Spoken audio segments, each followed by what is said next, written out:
Like, what do you have to say about our current form of government? Because I'm sure you have a lot of knowledge about previous forms of not forms, but previous eras of government. How Yeah. is this one kind of different than the previous ones? So let me start off with like a quote. I think Mark Twain said this. I'm pretty sure he said this, Mm-hmm. that history doesn't repeat itself, but history rhymes. And I never really understood this growing up. I kept, history repeats itself. I'm like, what? How did, Mm-hmm. what? I don't understand that. Mm-hmm.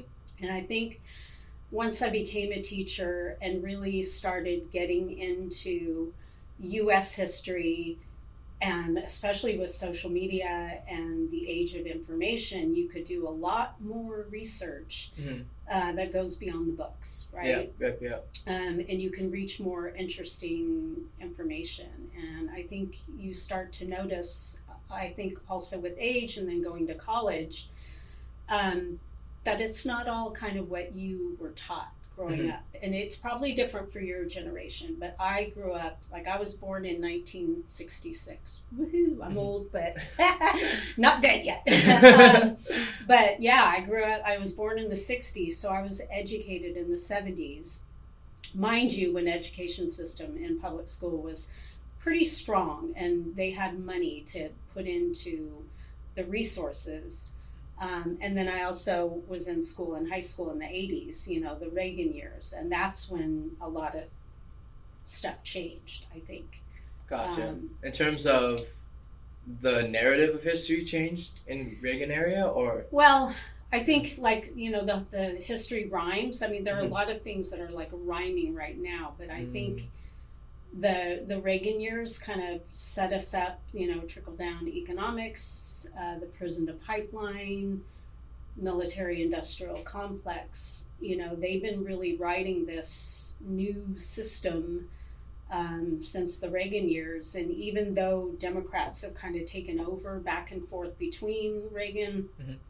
I think the plan is still kind of there. I think the Reagan years, his two terms, really kind of set us back. So Um, did his plan kind of transcend the the duality of politics, and is that why it's still there? Is it more kind of like, did he set up companies to, run the I, plan, or? from what I have just kind of researched on my own, I think this is kind of when they are setting up corporations, and it's been like this kind of since the Industrial Revolution. Mm-hmm.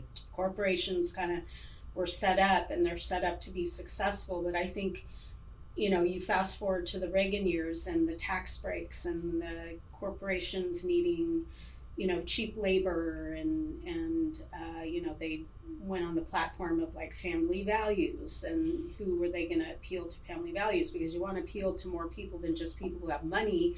In Yeah. corporations, you also want to appeal to people who don't have a whole lot of money. So how do you appeal to them? It's um, Nationalism, nationalism, family. patriotism, Yeah. family values.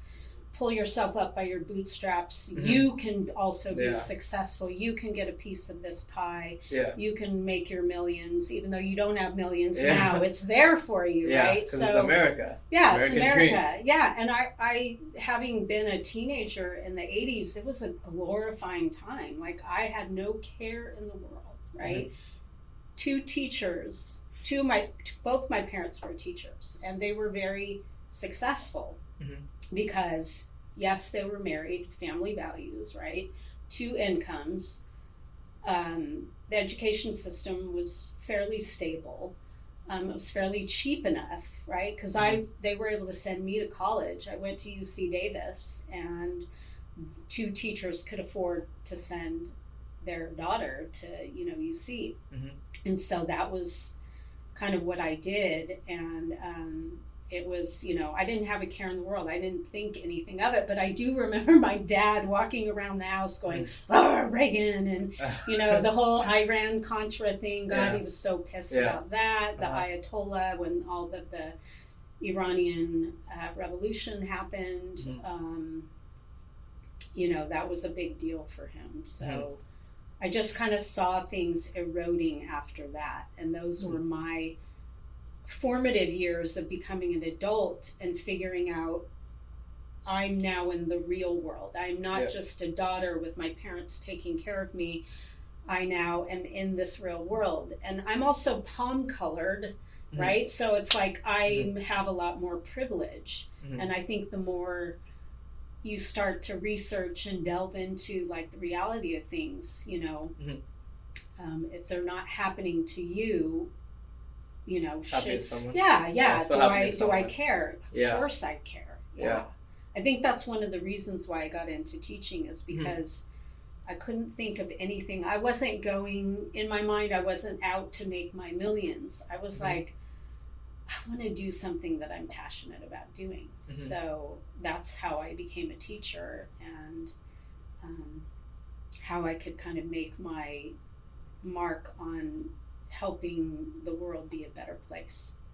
That makes sense. It does. So you think